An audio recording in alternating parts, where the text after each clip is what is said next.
Good morning विद्यार्थियों, आज हम उत्प्रेरक के बारे में अध्ययन करेंगे। तो देखिए, उत्प्रेरक की परिभाषा क्या होगी। वह पदार्थ जो रासायनिक अभिक्रिया के वेग को परिवर्तित कर दे, वह स्वयं के द्रव्यमान व संगठन में कोई परिवर्तन नहीं हो, अर्थात द्रव्यमान व संगठन की दृष्टि से अप्रभावित हो, तो उसे उत्प्रेरक कहा जाता है। तो देखिए, जो परिभाषा मैंने बोली वो क्या है। वह पदार्थ जो रासायनिक अभिक्रिया के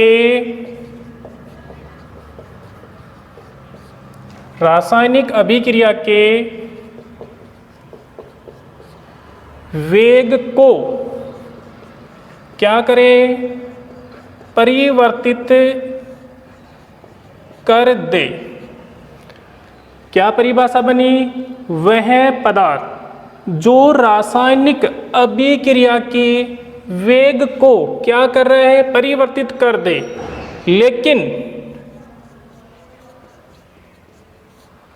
लेकिन स्वयं द्रव्यमान व संगठन की दृष्टि से क्या रहता है, अप्रभावित रहता है, अप्रभावित रहता है। उसे क्या कहा जाता है, उत्प्रेरक कहा जाता है। तो देखिए, हमारे पास जो परिभाषा है वो क्या है। वह पदार्थ जो रासायनिक अभिक्रिया के वेग को क्या कर रहा है, परिवर्तित कर रहा है। यहाँ पे परिवर्तित करने का मतलब क्या हुआ, या तो वेग को क्या कर सकता है, बढ़ा सकता है, या फिर वेग को क्या कर सकता है, घटा सकता है। यानी रासायनिक अभिक्रियाओं के वेग को उत्प्रेरक क्या कर सकता है, या तो बढ़ा सकता है या फिर क्या कर सकता है, घटा सकता है। लेकिन ध्यान दीजिए, स्वयं के यानी उत्प्रेरक के द्रव्यमान व संगठन में कोई परिवर्तन नहीं होता है। अर्थात हम कह सकते हैं द्रव्यमान व संगठन की दृष्टि से उत्प्रेरक क्या रहता है, अप्रभावित रहता है। तो उसे क्या कहा जाता है, उत्प्रेरक कहा जाता है। इसके बाद हम इसको एक उदाहरण के द्वारा समझ सकते हैं। तो देखिए, इसके लिए हम एक उदाहरण की बात करें तो वो क्या होगा।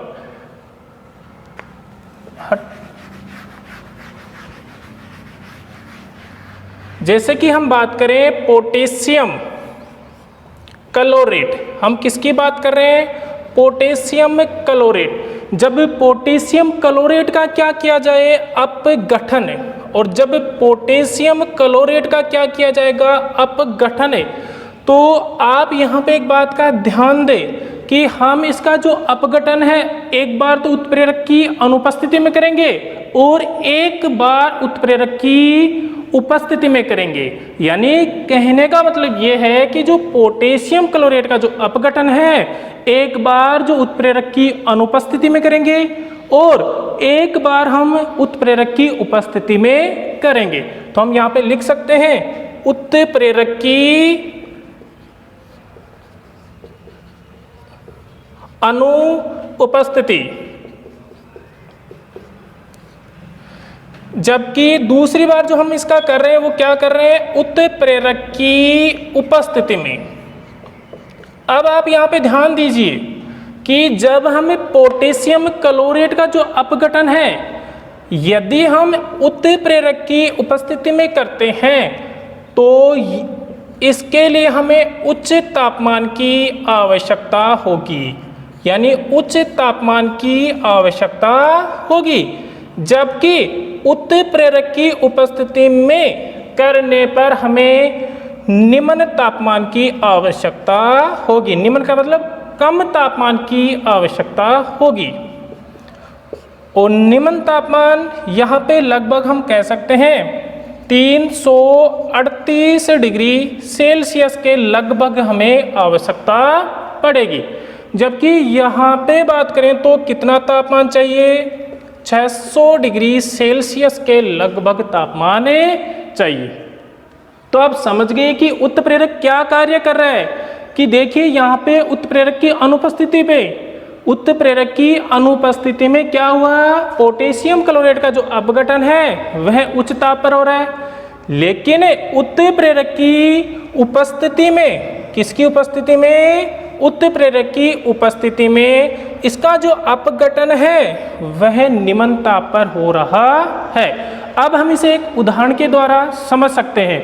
उदाहरण का मतलब यहाँ पे हम इसे एक रिएक्शन के द्वारा समझ सकते हैं। तो वो रिएक्शन देखिए या रासायनिक समीकरण देखिए आप क्या होगा। मैं यहाँ पे लिख रहा हूँ पोटेशियम क्लोराइड KClO3 और इसका हम क्या कर रहे हैं, अपघटन, लेकिन उत्प्रेरक की अनुपस्थिति, उत्प्रेरक की अनुपस्थिति पे, तो उत्प्रेरक की अनुपस्थिति में करेंगे तो तापमान कितना चाहिए, 600 डिग्री सेल्सियस। और जब इसका हम अपघटन करेंगे तो क्या बनेगा, KCl प्लस ऑक्सीजन यानी O2। अभिक्रिया को हम संतुलित यहाँ पे कर सकते हैं। तो आप देखिए कि जब पोटेशियम क्लोराइड का जब अपघटन होगा तो पोटेशियम क्लोराइड व ऑक्सीजन गैस यहाँ पे प्राप्त होगी और तापमान कितना चाहिए इसके लिए, 600 डिग्री सेल्सियस। अब इसका हम क्या करेंगे, उत्प्रेरक की उपस्थिति में, तो देखिए KClO3 यानी पोटेशियम क्लोराइड, और इस बार हमने क्या रखा यहाँ पे, उत्प्रेरक, और उत्प्रेरक कौन सा है, MnO2 यानी manganese dioxide. Manganese dioxide उत्प्रेरक की उपस्थिति में जब पोटेशियम क्लोराइड का जब हम अपघटन करेंगे तो क्या बनेगा, KCl यानी पोटेशियम क्लोराइड प्लस में क्या बनेगी, ऑक्सीजन यानी O2। अभिक्रिया को संतुलित हम यहाँ पे कर सकते हैं। अब यहाँ पे आप ध्यान दीजिए कि कितना तापमान चाहिए, 338 डिग्री सेल्सियस के लगभग। तो आपको पता है कि उत्प्रेरक ने क्या किया कि निम्न ताप पर ही अभिक्रिया को क्या कर दिया, अपघटित कर दिया। तो इस प्रकार से हमने उत्प्रेरक की क्या पढ़ी, परिभाषा, और उसके बाद उसका एक क्या पढ़ा हमने, उदाहरण। अब आगे हम बात करते हैं उत्प्रेरक के गुणधर्म या फिर हम क्या बोल सकते हैं, विशेषताएं। तो आप देखिए उत्प्रेरक की विशेषताएं क्या होंगी।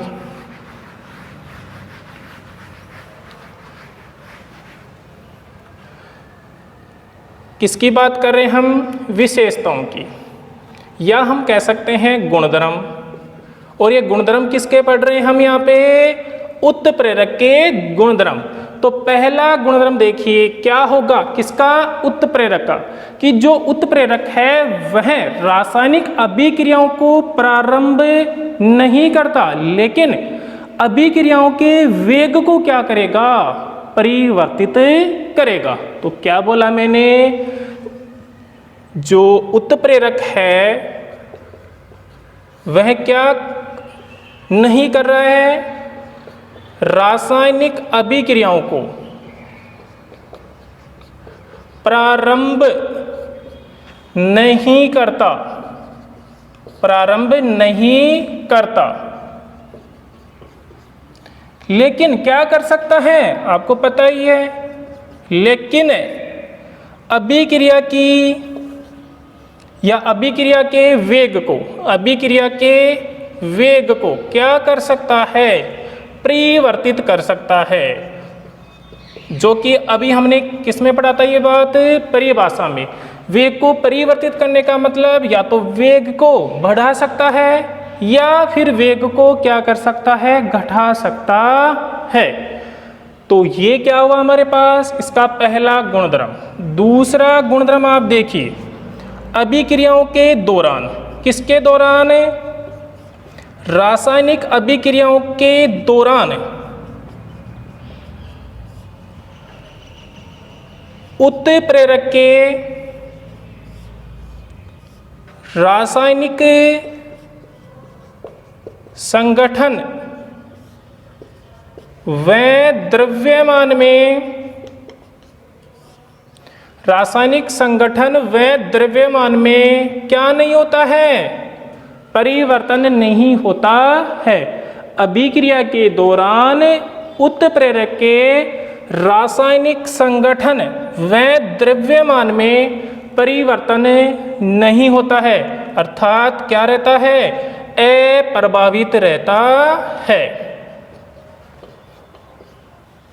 अप्रभावित रहता है। तीसरा गुणधर्म देखिए आप, इसका क्या होगा,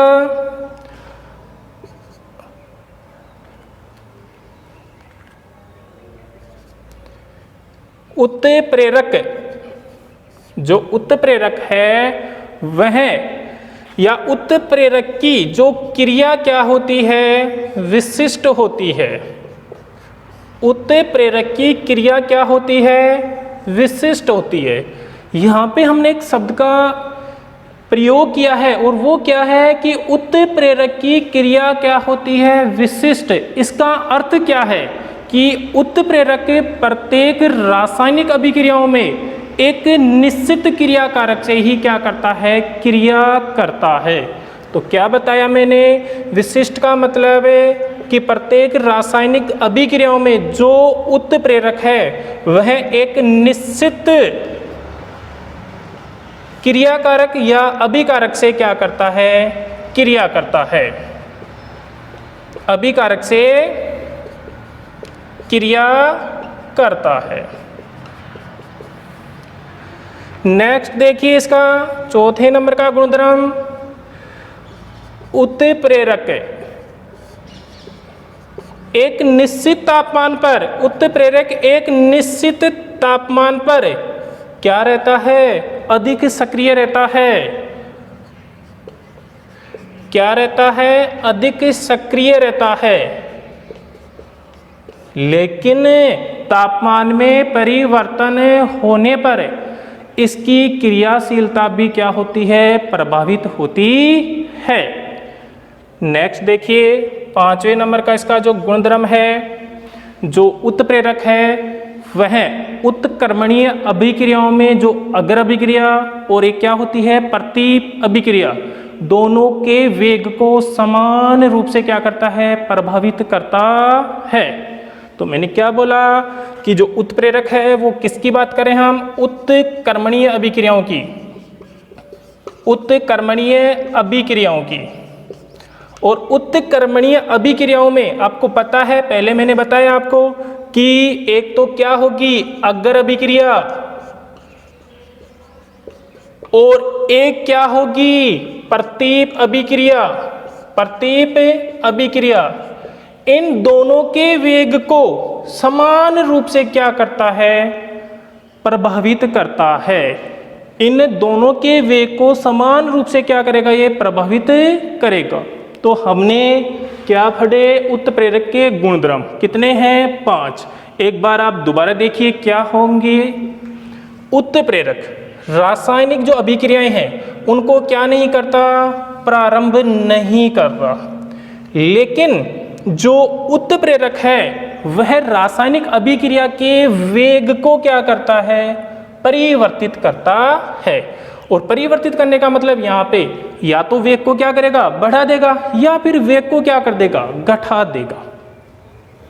दूसरा गुणधर्म देखिए आप, अभिक्रिया के दौरान यानी रासायनिक अभिक्रियाओं के दौरान जो उत्प्रेरक है इसके रासायनिक संगठन व द्रव्यमान में कोई परिवर्तन नहीं होता है, या रासायनिक संगठन व द्रव्यमान की दृष्टि से अप्रभावित रहता है। नंबर 3, उत्प्रेरक की जो क्रिया क्या होती है, विशिष्ट होती है। और यहाँ पे विशिष्ट का मतलब क्या है कि जो उत्प्रेरक है वह प्रत्येक रासायनिक अभिक्रियाओं में एक निश्चित क्रिया कारक से ही क्या करता है, क्रिया करता है। उत्प्रेरक एक निश्चित तापमान पर क्या रहता है, अधिक सक्रिय रहता है। लेकिन जैसे इसके तापमान में यानी जैसे ही तापमान में क्या होगा, परिवर्तन होगा, तो इसकी क्रियाशीलता भी क्या होगी, प्रभावित होगी। किसकी क्रियाशीलता प्रभावित होगी, उत्प्रेरक की क्रियाशीलता क्या होगी, प्रभावित होगी। और लास्ट इसका गुणधर्म है कि जो उत्क्रमणीय अभिक्रियाएं होती हैं दो प्रकार की होती हैं, एक अग्र अभिक्रिया और एक प्रतिप अभिक्रिया। इन दोनों के वेग को समान रूप से क्या करता है, प्रभावित करता है। तो इस प्रकार से हमने उत्प्रेरक के क्या पढ़े, गुणे धर्म। इसके बाद हम बात करते हैं आगे का जो टॉपिक है हमारा, और आगे का जो टॉपिक है वह है उत्प्रेरक के प्रकार। तो अगला जो टॉपिक है हम उसकी चर्चा करते हैं और वो है उत्प्रेरकों के या उत्प्रेरक के प्रकार। तो देखिए उत्प्रेरक के प्रकार, और उत्प्रेरक के प्रकारों की बात करें तो हम इसको दो भागों में बांट सकते हैं। और वो देखिए दो भाग क्या क्या होंगे।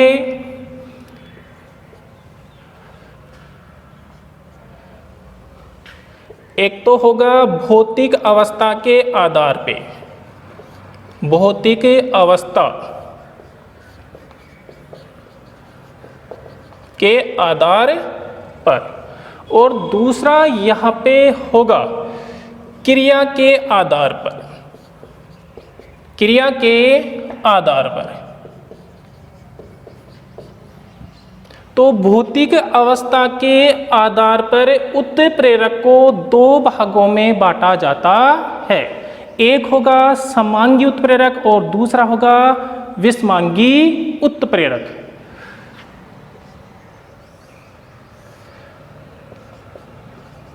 एक तो क्या हुआ समांगी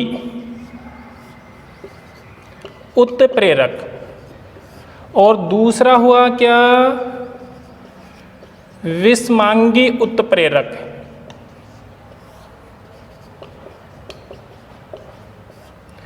तो आपको पता है कि जो समांगी उत्प्रेरक और जो क्या है विषमांगी उत्प्रेरक, ये किसके आधार पे है, भौतिक अवस्था के आधार पे। तो यदि आपसे पूछा जाए कि भौतिक अवस्था के आधार पे उत्प्रेरकों के प्रकार बताइए, तो आपको ध्यान रखना है एक तो क्या होगा समांगी उत्प्रेरक और दूसरा क्या होगा विषमांगी उत्प्रेरक होगा। लेकिन यदि हम बात करें किसके आधार पे, क्रिया के आधार पे, किसके आधार पे, क्रिया के आधार पे, तो हम क्रिया के आधार पे जब हम बात करेंगे तो उत्प्रेरकों को चार भागों में बांटा जाता है। पहला होगा इसमें, या ए बोल सकते हैं धनात्मक उत्प्रेरक,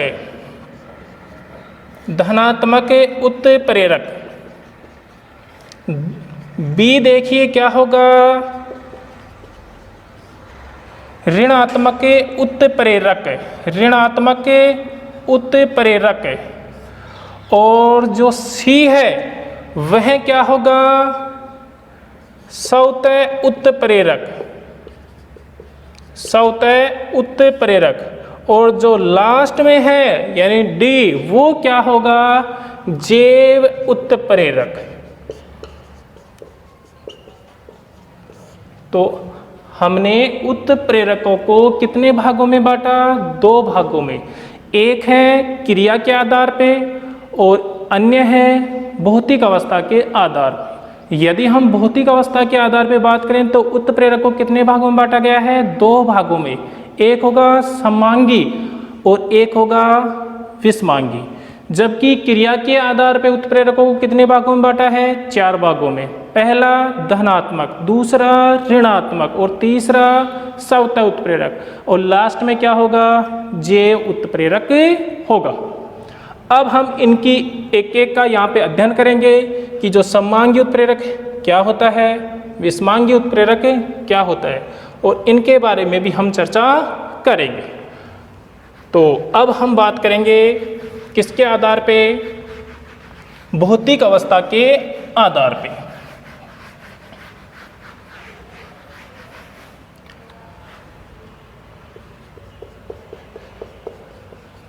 भौतिक अवस्था, भौतिक अवस्था के आधार पर। और भौतिक अवस्था के आधार पे आपको पता ही है, अभी मैंने बताया है कि उत्प्रेरक को कितने भागों में बांटा गया है, दो भागों में। पहला क्या होगा समांगी उत्प्रेरक,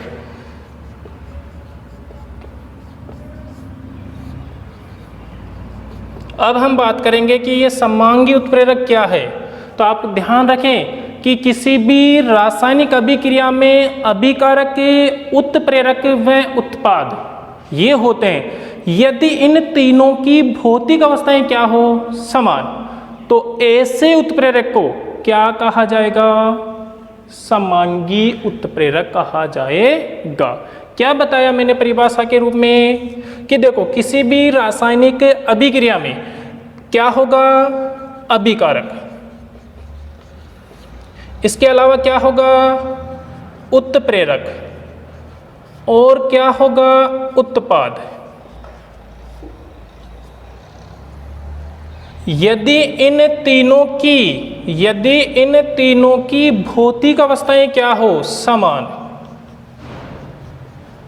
इन तीनों की भौतिक अवस्था क्या हो, समान। जब इन तीनों की भौतिक अवस्था समान होगी तो यह जो उत्प्रेरक है, यह उत्प्रेरक क्या कहलाएगा, समांगी उत्प्रेरक है। समांगी उत्प्रेरक। भौतिक अवस्था के बारे में मैंने आपको पहले ही बता दिया है कि जैसे कि अभिकारक के ठोस अवस्था में है तो उत्प्रेरक भी कौन सी अवस्था में होगा, ठोस में, और बनने वाला उत्पाद भी किस अवस्था में होगा, ठोस अवस्था में। तो यहाँ पे जो उत्प्रेरक के काम में आ रहा है या जो प्रयुक्त हो रहा है वह क्या कहलाएगा, समांगी उत्प्रेरक कहलाएगा। तो अब हम इसे एक उदाहरण के द्वारा समझते हैं। तो वो देखिए उदाहरण इसका, एग्जाम्पल पहला, सल्फर डाइऑक्साइड। यदि सल्फर डाइऑक्साइड क्रिया करती है किसके साथ, ऑक्सीजन के साथ, तो जब ऑक्सीजन के साथ यह क्रिया होगी तो क्या बनेगा उत्पाद के रूप में, सल्फर ट्राइऑक्साइड यानी SO3। अभिक्रिया क्या हुई कि जब सल्फर डाइऑक्साइड ऑक्सीजन के साथ क्या कर रही है, क्रिया, तो उत्पाद में क्या बन रहा है, सल्फर ट्राइऑक्साइड। अब यहाँ पे आप ध्यान दीजिए कि यहाँ पे जो उत्प्रेरक प्रयुक्त हो रहा है या जो उत्प्रेरक काम में आ रहा है वह कौन सा होगा, NO यानी नाइट्रिक ऑक्साइड। कौन सा होगा, नाइट्रिक ऑक्साइड। अब आपको पता है कि हम किसकी बात कर रहे हैं, समांगी उत्प्रेरक की बात कर रहे हैं। तो यहाँ पे जो सल्फर डाइऑक्साइड है वो कौन सी अवस्था में होगा या कौन सी अवस्था में है, गैसीय अवस्था में है। आपको पता है ऑक्सीजन भी किस अवस्था में है, गैसीय अवस्था में, और बनने वाला उत्पाद भी कौन सी अवस्था में है, गैसीय अवस्था में है। और यहाँ पे जो नाइट्रिक ऑक्साइड जो उत्प्रेरक है वह भी कौन सी अवस्था में है, गैसीय अवस्था में है। तो अब आप बता सकते हैं कि जो नाइट्रिक ऑक्साइड है यानी NO, यहाँ पे उत्प्रेरक तो है ही, लेकिन यह कौन सा उत्प्रेरक होगा, समांगी उत्प्रेरक होगा। ये क्या होगा, समांगी उत्प्रेरक होगा। अभिक्रिया को संतुलित आप कर सकते हो। यहाँ पे आप किससे गुणा करेंगे, 2 से, और इसको भी आप किससे गुणा करेंगे, 2 से। तो ये अभिक्रिया क्या हो चुकी है, संतुलित हो चुकी है। तो उदाहरण से आपको समझ में आ गया होगा कि समांगी उत्प्रेरक की परिभाषा क्या होगी, या इस अभिक्रिया में आप बोल सकते हैं कि जो NO है यानी नाइट्रिक ऑक्साइड गैसीय अवस्था में है, और यहाँ पे अभिकारक और उत्पाद भी कौन सी अवस्था में है, गैसीय अवस्था में है। इस कारण यह उत्प्रेरक कौन सा होगा, समांगी उत्प्रेरक। इसी में समांगी उत्प्रेरक में हम दूसरा एग्जाम्पल पढ़ते हैं, और दूसरा एग्जाम्पल है एस्टर का जल अपघटन। जब एस्टर का क्या होगा, जल अपघटन, तो उत्पाद के रूप में क्या बनेगा, एसिटिक अम्ल, और उसके साथ में क्या बनेगा, एथेनॉल। तो यह अभिक्रिया या इस अभिक्रिया में प्रयुक्त होने वाला जो उत्प्रेरक है वह भी कौन सा होगा, समांगी उत्प्रेरक। तो देखिए हमने बात की किसकी, एस्टर की, CH3 COO C2H5, ये क्या है, एस्टर। इसकी क्रिया किसके साथ हो रही है? जल के साथ, यानी एस्टर का क्या हो रहा है? जल अपघटन। और इसका जब जल अपघटन होगा तो क्या बनेगा? CH3 COOH प्लस C2H5OH, यानी ये तो क्या है? एसिटिक अम्ल है, एसिटिक अम्ल। और ये क्या है? एथेनॉल, यानी एल्कोहल। क्या है? एल्कोहल का। तो यहाँ पे आप देख सकते हैं कि जो ये एसिटिक अम्ल और जो क्या बन रहा है? एथेनॉल, यहाँ पे किसकी प्रेजेंस यानी किसकी उपस्थिति में बन रहे हैं? उत्प्रेरक की उपस्थिति में। और यहाँ पे उत्प्रेरक कौन सा होगा? हाइड्रोक्लोरिक अम्ल HCl। अब यहाँ पे जो एस्टर है वह कौन सी अवस्था में है? यानी लिक्विड अवस्था में। जल के बारे में आपको पता ही है, कौन सी अवस्था में है? लिक्विड अवस्था में। एसिटिक अम्ल भी लिक्विड अवस्था में और एथेनॉल भी लिक्विड अवस्था में है। तो यहाँ पे जो HCl है, हाइड्रोक्लोरिक अम्ल, वो भी कौन सी अवस्था में होगा? HCl भी कौन सी अवस्था में होगा? लिक्विड अवस्था में, यानी द्रव अवस्था में होगा। तो आप यहाँ पे देख सकते हैं कि अभिकारक, उत्पाद और उत्प्रेरक तीनों समान भौतिक अवस्था में हैं। इसलिए यहाँ पे प्रयुक्त होने वाला उत्प्रेरक कौन सा होगा? समांगी उत्प्रेरक होगा। इसके बाद यदि हम बात करें तो हम कर सकते हैं अब किसके बारे में? समांगी के बाद हम किसके बारे में बात करेंगे? विषमांगी उत्प्रेरक के बारे में बात करेंगे। यदि हम विषमांगी उत्प्रेरक की परिभाषा के बारे में यहाँ पे पढ़ें तो देखिए क्या होगी। विषमांगी उत्प्रेरक,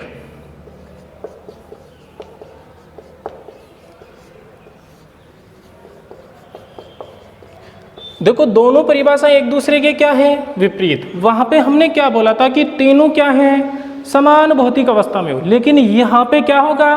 तीनों समान भौतिक अवस्था में नहीं होंगे। अर्थात कहने का मतलब ये है कि किसी भी रासायनिक अभिक्रिया में, अभिकारक, इसके अलावा क्या होगा? उत्पाद, और क्या होगा? उत्प्रेरक। यदि ये तीनों समान भौतिक अवस्था में नहीं हो, यदि ये तीनों किस में नहीं हो? समान भौतिक अवस्था में नहीं हो, समान भौतिक अवस्था में नहीं हो, तो ऐसे उत्प्रेरक को क्या बोला जाएगा या क्या कहा जाएगा? क्या कहा जाएगा? विषमांगी उत्प्रेरक कहा जाएगा। क्या बोला जाएगा? विषमांगी उत्प्रेरक। विषमांगी उत्प्रेरक। तो क्या हुई इसकी परिभाषा? किसी रासायनिक अभिक्रिया में अभिकारक, उत्पाद व उत्प्रेरक तीनों समान भौतिक अवस्था में या एक जैसी अवस्था में नहीं हो या अलग अलग अवस्था में हो, तो ऐसे उत्प्रेरक को क्या कहा जाएगा? विषमांगी उत्प्रेरक कहा जाएगा। और एक बात और आप ध्यान दीजिए कि यह तो क्या कहलाएगा? विषमांगी उत्प्रेरक, लेकिन यह संपूर्ण घटना, ये जो घटना हो रही है या जो क्रिया है, क्या कह सकते हैं? घटना, या फिर क्या कह सकते हैं हम इसे? क्रिया। यह संपूर्ण घटना या क्रिया क्या कहलाएगी? विषमांगी उत्प्रेरण। ध्यान दीजिए क्या बोला मैंने? विषमांगी उत्प्रेरण। जबकि यहाँ पे क्या है? विषमांगी उत्प्रेरक, यानी जो प्रयुक्त हो रहा है उत्प्रेरक वो तो क्या कहलाएगा? विषमांगी उत्प्रेरक। लेकिन जो ये संपूर्ण घटना हो रही है वह किस नाम से जानी जाएगी? विषमांगी उत्प्रेरण के नाम से जानी जाएगी। इसके बाद हम विषमांगी उत्प्रेरक के क्या पढ़ेंगे? उदाहरण। तो देखिए क्या होंगे इसके उदाहरण।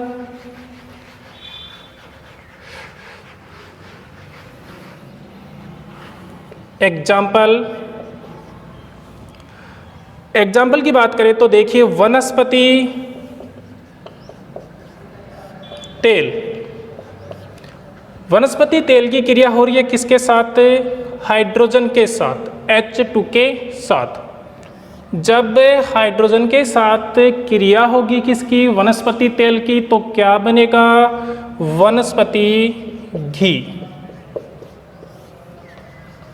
यानी क्या समझे आप कि वनस्पति तेल से क्या बन रहा है? वनस्पति घी। किसकी क्रिया के द्वारा? हाइड्रोजन की क्रिया के द्वारा। इसलिए हम क्या बोल सकते हैं? वनस्पति तेलों का हाइड्रोजनीकरण। क्या बोल सकते हैं इसको? वनस्पति तेलों का हाइड्रोजनीकरण। लेकिन अब आप ध्यान दीजिए कि जो ये अभिक्रिया है वो एक उत्प्रेरक की उपस्थिति में हो रही है, और वह उत्प्रेरक कौन सा होगा?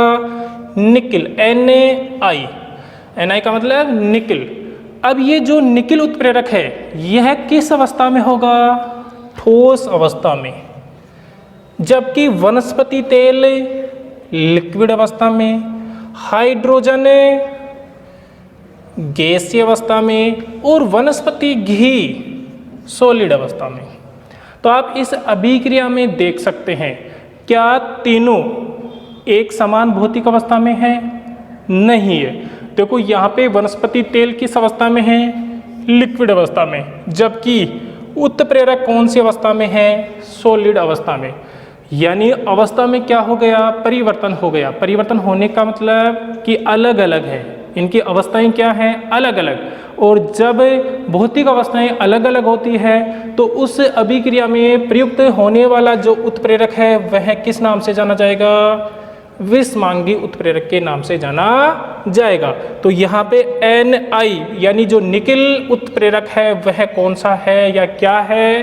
तो आप कह सकते हैं कि ये कौन है? विषमांगी उत्प्रेरक है। अब इसके बाद हम इसी में एक दूसरे एग्जाम्पल की और बात कर सकते हैं, और दूसरा एग्जाम्पल हमारे पास है N2 यानी नाइट्रोजन किसके साथ क्रिया कर रही है? हाइड्रोजन के साथ। जब नाइट्रोजन हाइड्रोजन के साथ क्रिया करती है तो किसका निर्माण होगा? अमोनिया का, NH3। संतुलित आप कर सकते हैं इसको। अब यहाँ पे आप ध्यान दीजिए, यहाँ पे भी क्या होगा? एक उत्प्रेरक होगा, और वो उत्प्रेरक क्या है? Fe यानी आयरन। क्या है? आयरन। अब आप इस अभिक्रिया में देखो कि जो निकिल है, जो नाइट्रोजन है वो कौन सी अवस्था में है? गैसीय अवस्था में। हाइड्रोजन गैसीय अवस्था में। और बनने वाला जो अमोनिया गैस है या बनने वाली जो अमोनिया गैस है वो कौन सी अवस्था में है? गैसीय अवस्था में। लेकिन यह किस अवस्था में है? सॉलिड अवस्था में, यानी ठोस अवस्था में है। जब यह ठोस अवस्था में है तो इनसे अलग हुआ, यानी इनकी भौतिक अवस्था गैसीय है जबकि इसकी अवस्था क्या है? ठोस। तो यहाँ पे जो Fe है यानी आयरन, यह भी कौन सा होगा? विषमांगी उत्प्रेरक इस अभिक्रिया के लिए। तो हमने इसमें क्या पढ़े? दो उदाहरण। एक तो क्या पढ़ा? वनस्पति तेल क्रिया किसके साथ कर रहे हैं? हाइड्रोजन के साथ। तो क्या बन रहा है? वनस्पति घी। किसकी उपस्थिति में? निकिल उत्प्रेरक की उपस्थिति में। यहाँ पे निकिल उत्प्रेरक है वो कौन सी अवस्था में है? ठोस अवस्था में है। जबकि वनस्पति तेल किस अवस्था में है? लिक्विड अवस्था में। इस कारण जो Ni यानी निकिल कौन सा होगा? विषमांगी उत्प्रेरक होगा। ठीक इस अभिक्रिया में भी आप देखें तो देखो, ये वाला अभिकारक और ये वाला क्या है? उत्पाद। दोनों क्या है? समान भौतिक अवस्था में है, लेकिन यहाँ पे प्रयुक्त होने वाला जो उत्प्रेरक है वह क्या है? अलग अलग अवस्था में है या अलग अवस्था में है। जो किस अवस्था में है? ठोस अवस्था में है। इस कारण जो Fe यानी जो आयरन है वह कौन सा उत्प्रेरक होगा? विषमांगी उत्प्रेरक होगा। तो इस प्रकार से आज हमने उत्प्रेरक की परिभाषा पढ़ी, उसके बाद हमने उत्प्रेरक के क्या पढ़े? गुणधर्म, और लास्ट में हमने उत्प्रेरक को किसके आधार पे? भौतिक अवस्था के आधार पे दो प्रकार पढ़े। एक क्या पढ़ा? समांगी, और एक क्या पढ़ा? विषमांगी। इसके आगे वाला जो प्रकार है वो हम अगले वीडियो में अध्ययन करेंगे।